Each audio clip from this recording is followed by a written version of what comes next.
The Ukrainian Forces Special Service Group in the south and east of Ukraine has continued to advance the front line with the help of Western equipment, and the Russian defense minister has acknowledged that his nation's military is lacking in tanks in the regions around south.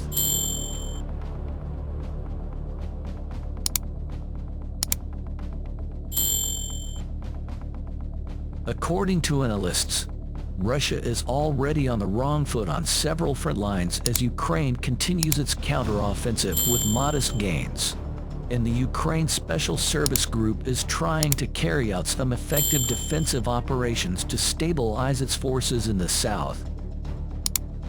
3 significant victories in Kyiv's guerrilla campaign, which it launched earlier this month, have now been achieved.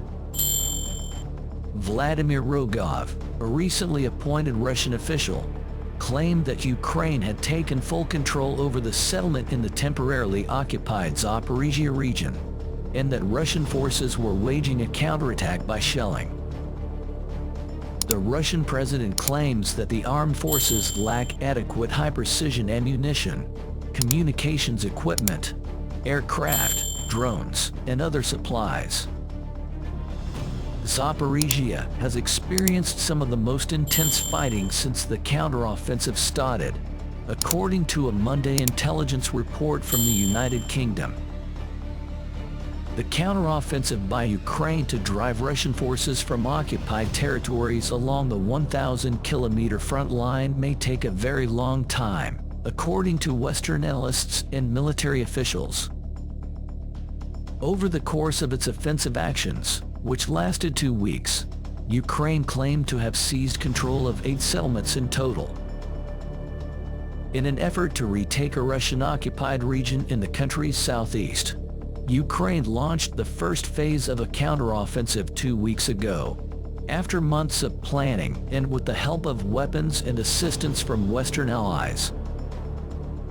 Kiev's forces managed to break through a first line of Russian defensive positions and retake a number of small villages. Ukrainian troops are conducting reconnaissance attacks in an effort to identify cracks in the Russian defenses that will enable them to launch a larger offensive and try to retake territory in the country's south, even though the majority of the country's special forces are on hold. In Kherson, early on Monday night, the Ukrainian Air Force claimed to have struck a Russian ammunition storage facility near the Sea of Azov coast in the Kherson region. Ukrainian forces attacked the ammunition storage facility in Rykov village. According to a report from British military intelligence, Monday saw significant casualties for both armies.